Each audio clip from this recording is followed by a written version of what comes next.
은혜로운 새벽에 나오신 여러분 주님의 이름으로 환영합니다. 오늘도 큰 은혜와 축복이 우리와 함께하기를 소원합니다. 연일 무더운 날들이 계속되고 있습니다. 폭염이 우리를 힘들게 하지만 그래도 강건하시기를 소원합니다. 지금 우리는 창세기를 묵상하고 있죠. 사람들은 눈에 보이는 것을 중심으로 참 살아갑니다. 그렇지 않은 사람들도 있다.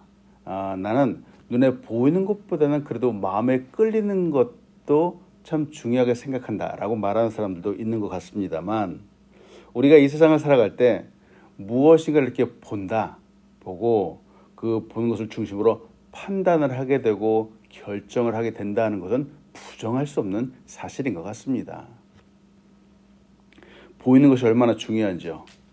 그래서 나온 말이 세상에 첫 인상이 너무 중요하다. 이것을 강조하는 분들이 참 많이 있습니다. 그래서 책까지 나왔죠. 그래서 첫 인상, 처음에 그 느낌, 이것이 강조하는 그런 문화가 생겨버리고 말았습니다. 그래서 3초의 미학이라고 하는 그런 책들도 있죠. 3초 만에 그 인생을 좌우한다라는 거죠. 눈치가 빠른 사람은 그 짧은 시간 3초 만에 그 사람이 어떤 경향의 사람인지 파악한답니다.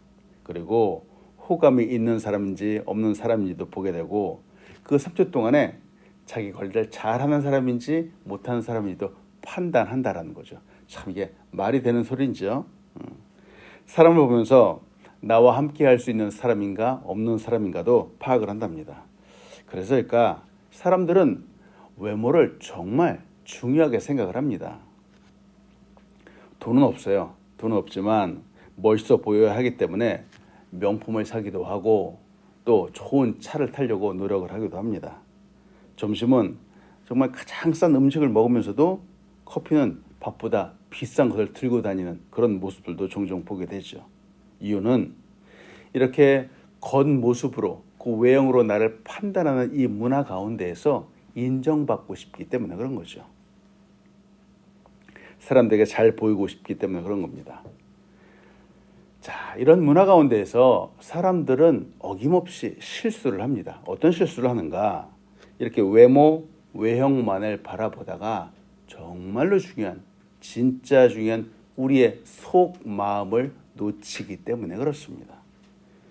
즉, 내면, 속마음을 놓치는 사람들 너무나도 많죠. 외모만을 보다가 진실, 그 마음을 알아주지 못하는 경향들이 너무 많이 생겨납니다. 이로 인해서 좋은 사람을 놓치게 되는 것이죠. 겉모습과 속사람이 똑같지 않기 때문에 그렇습니다. 질문합니다. 여러분은 어떠신지요? 우리는 사람을 볼 때 무엇을 먼저 보는지요? 우리도 물론 눈을 통해서 사람들을 보죠. 많은 사물들을 봅니다.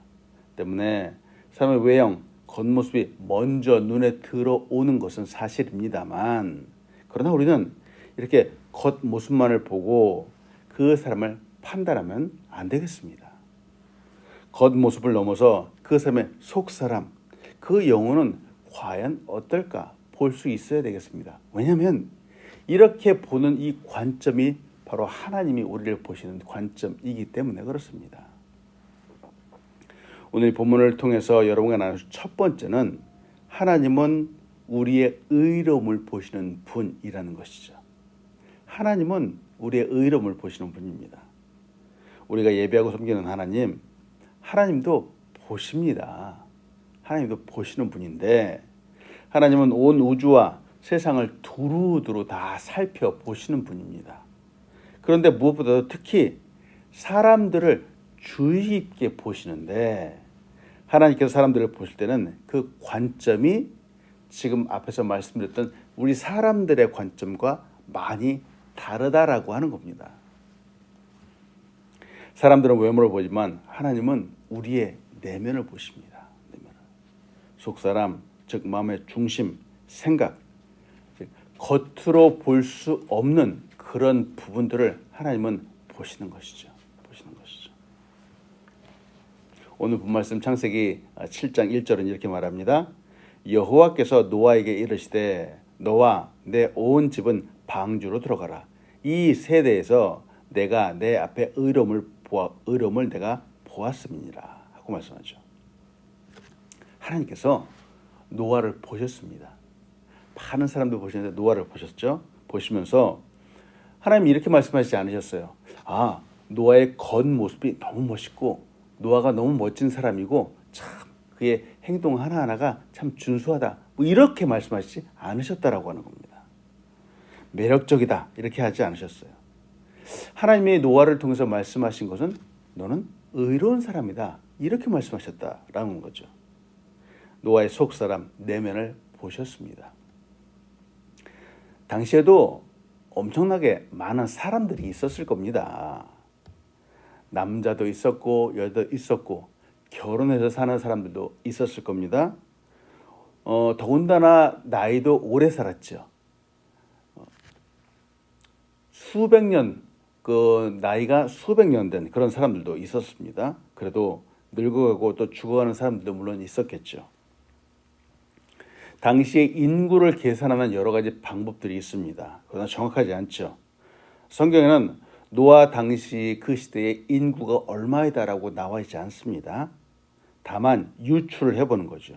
유추를 해보는데 뭐 성경 학자들마다 좀 의견이 다르긴 하지만 대략적으로 약 40억 명의 인구가 있었을 것이라고 추정을 합니다. 40억 명. 당시에 약 40억 명의 인구가 있었다라고 볼 때 정말 많은 수이죠. 많은 수이죠.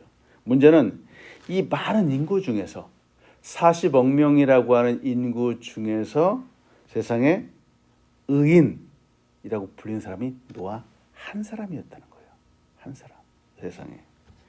나중에도 보겠지만 방주에는 노아와 함께 노아의 아내 그리고 노아의 세 아들들 그리고 며느리들이 함께 들어갑니다. 노아의 가족이 마치 의로운 가족처럼 보여지는 것 같긴 하지만 아니요. 그 가운데서도 의인은 노아 한 사람이었다라고 하는 겁니다. 창세기 6장 8절로 10절을 봅니다.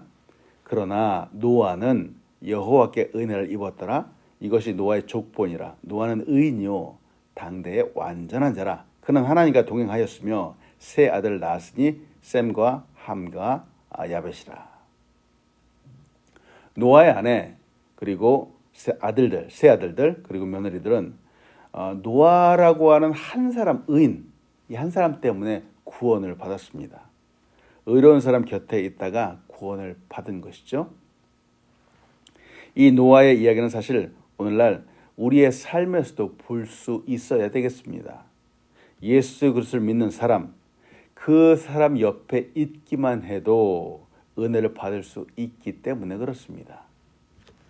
물론 구원은 개인적인 것입니다. 구원은 개인적인 것이죠. 나 스스로가 예수님을 통해서 거룩하신 하나님께로 나아가는 것입니다. 과거 노아 때에는 노아로 인해서 온 가족의 구원을 얻은 것이 사실이지만 지금은 남편이 구원받는다라고 해서 아내가 자동적으로 구원받지 않죠. 또한 아이들도 자동적으로 구원받는 것은 아닙니다. 구원받는 것은 개인이 나 스스로가 주님 앞으로 나아가야 합니다. 다만 중요한 것은 의인 옆에는 하나님의 놀란 은혜가 함께한다라고 하는 것이죠. 때문에 우리도 이 시대에 은혜를 입는 사람이 되기를 소원합니다. 노아가 여호와께 은혜를 입었던 것처럼 우리가 직접 하나님께 은혜를 입기를 소원합니다. 우리가 은혜가 풍성한 사람이 되어야지 함께 있는 사람도 은혜를 얻게 되고 이제 하나님도 알아가게 되고 또 구원의 길로 갈 수 있기 때문에 그렇죠. 하나님은 우리의 마음을 보시는 분입니다. 우리의 의로움을 보시는 분입니다.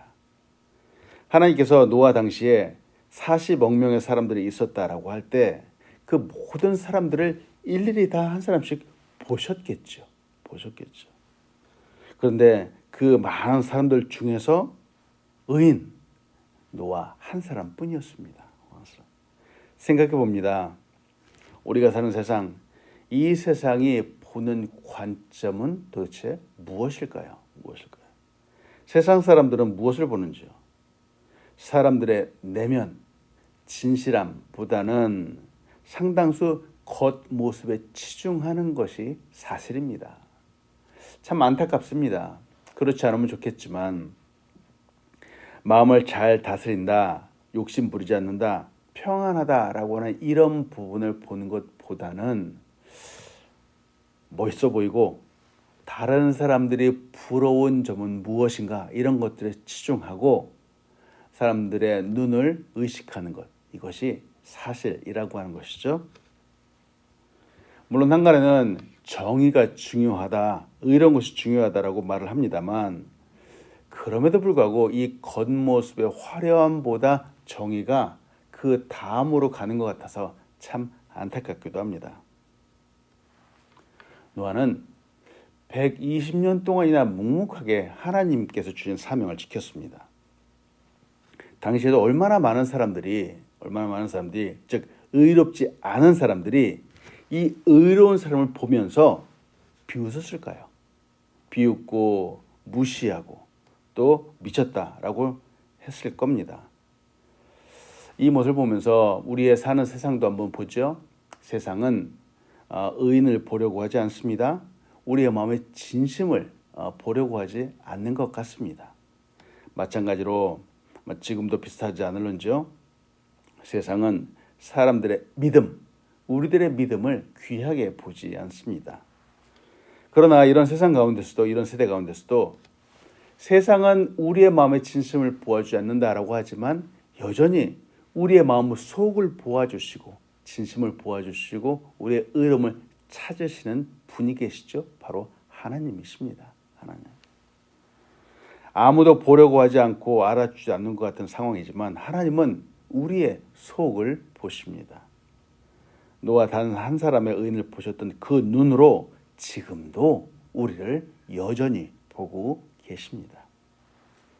하나님 아버지께서 지금도 우리를 보고 계시다는 이 사실을 여러분 믿으시기 바랍니다. 아멘. 그렇다면은 이제 질문하죠. 하나님이 이렇게 우리의 마음을 보신다. 속 마음을 보신다. 근데 도대체 왜 보시는 것일까요? 왜? 바로 의인을 찾기 위해서이죠. 노아를 구원하셨던 것처럼 의인을 구원하시고 바로 은혜를 부어 주시기 위해서입니다. 이 약한 세대 가운데서 의인을 그냥 그대로 내버려 두지 않으시기 위해서입니다.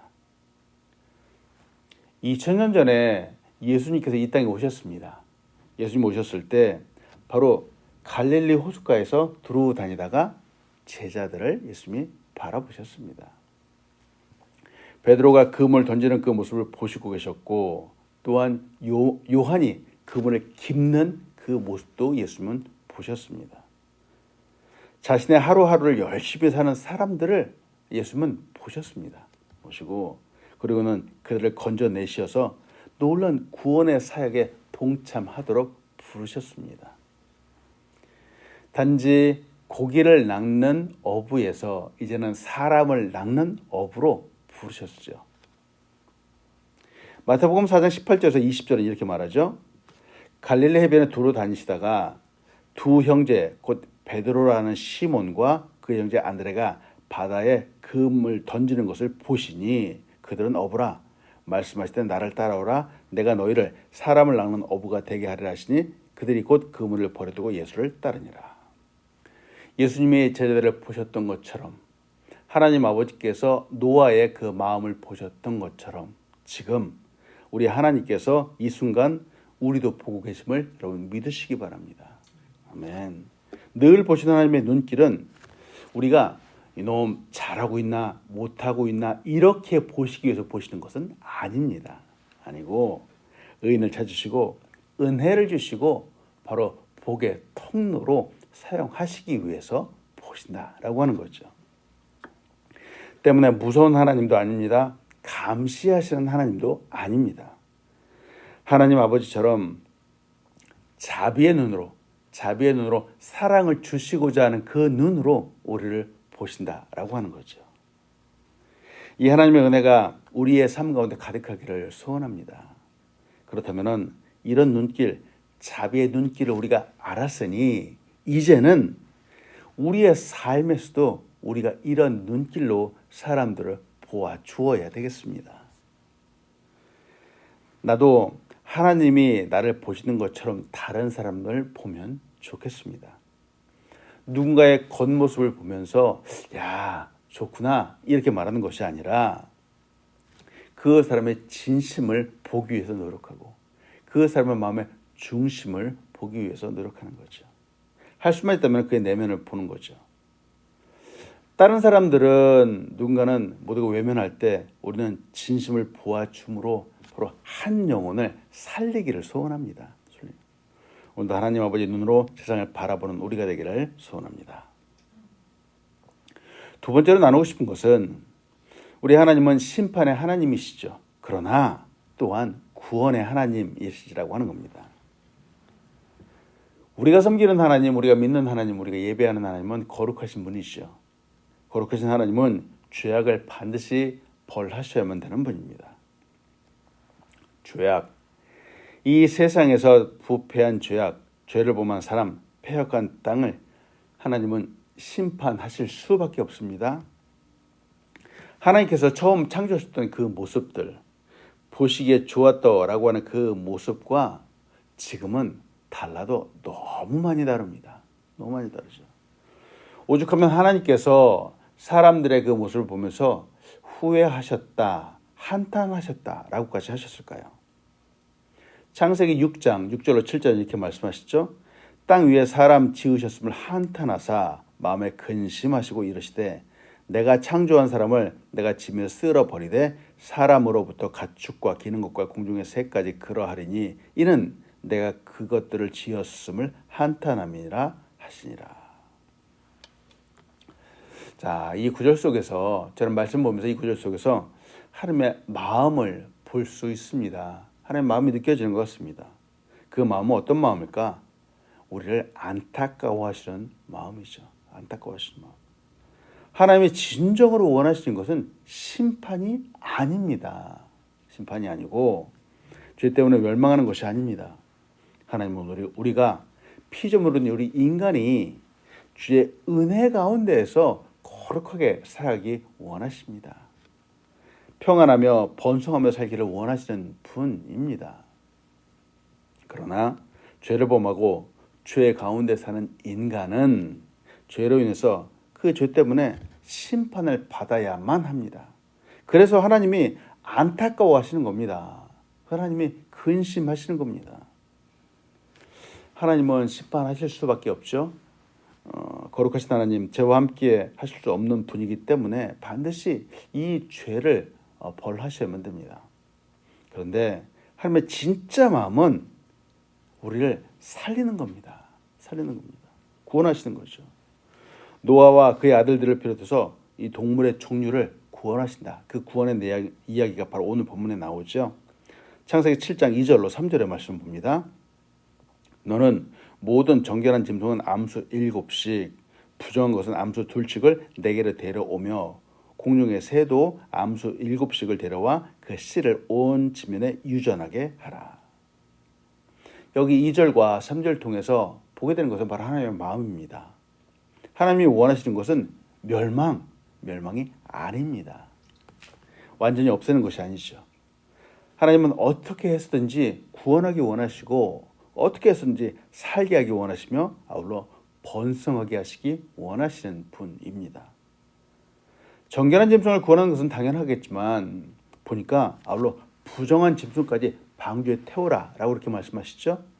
하나님 명령하셨습니다. 다만 정결한 짐승은 암수 7쌍씩 그리고 부정한 것은 암수 2씩 이렇게 태우라라고 하셨죠. 부정한 것이기 때문에 그 수를 줄여서 태우라 하라는 것도 있겠지만 그렇다면 아예 처음부터 부정한 것은 아예 처음부터 오지 말라라고 이렇게 말씀하실 수 있잖아요. 근데 그렇게 하지 않으셨습니다. 하나님은 부정한 것이라고 해도 그 씨를 남겨두라. 지면에 유전하게 하라라고 이렇게 말씀합니다. 하나님께서 창조하신 모든 것, 이 자연의 모든 것들은 정말 귀합니다. 귀합니다. 하나님은 대충 아무렇게나 창조하신 분이 아니지요. 이 모든 피조물 가운데 하나님의 솜씨가 들어있으며 하나님의 뜻이 그 안에 담겨 있습니다. 아무런 의미도 없이 그냥 만드시지 않으셨습니다. 하나님의 뜻, 하나님의 역사심은 바로 태초의 그 창조의 모습 속에 그대로 담겨 있습니다. 보시기에 좋았더라 라고 하나님께서 말씀하셨다라는 사실 여러분 기억하시죠? 창세기 1장 31절은 이렇게 말하죠. 하나님이 지으신 그 모든 것을 보시니 보시기에 심히 좋았더라. 저녁이 되고 아침이 되니 이는 여섯째 날이니라. 세상의 성경은 하나님의 그 마음을 표현하고 있는데 어떻게 좋았을까? 심히 좋았다. 정말 좋았다. 라고 이렇게 표현을 하는 거죠. 창조주 하나님의 뜻은 구원입니다. 그리고 이 구원받고 이 창조된 이 모든 것들이 하나님의 은혜 가운데 살아가는 것입니다. 하나님과 함께 살아가는 것이죠. 이것이 바로 예배입니다. 예배. 때문에 하나님의 심판의 목적은 멸망이 아닙니다. 단지 심판이 아니죠. 이 심판에는 구원이라고 하는 이 엄청난 사랑이 담겨 있다라고 하는 사실을 우리는 결코 놓치지 말아야 되겠습니다. 많은 분들이 어린 시절 혹은 혹시 부모님에게 회초를 맞았던 그런 기억들이 아마 있었을 겁니다. 부모님이 사랑한 자를 혼내고 회초를 드시는 이유는 바로 그 사실 속에는 이 부모님의 아름다운 사랑에 담겨 있다라고 하는 사실을 나중에 깨닫게 되죠. 회초를 통해서 다시 사랑하시고 부모와 자식과의 관계가 아름답게 다시 세워져 가는 겁니다. 여러분, 이 모든 상황 가운데 하나님의 사랑에 담겨 있다라고 하는 사실을 우리는 결코 놓치지 말아야 되겠습니다. 오늘 본 말씀 창세기 7장 5절을 봅니다. 노아가 여호와께서 자기에게 명령하신 대로 다 준행하였더라. 하나님의 말씀을 그대로 따른다는 것, 이것은 결코 쉬운 일이 아니죠. 더군다나 당시에도 그랬죠. 의인이 없는 세상이었습니다. 죄악이 만연했던 세상인데 이런 세상 가운데서도 말씀을 따른다? 결코 쉬운 일이 아니었었죠. 어려운 일이었습니다.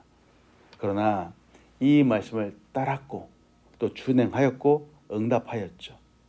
이렇게 순종하는 사람에게 바로 생명을 살리는 구원을 약속해 주셨습니다. 그리고 구원해 주셨습니다.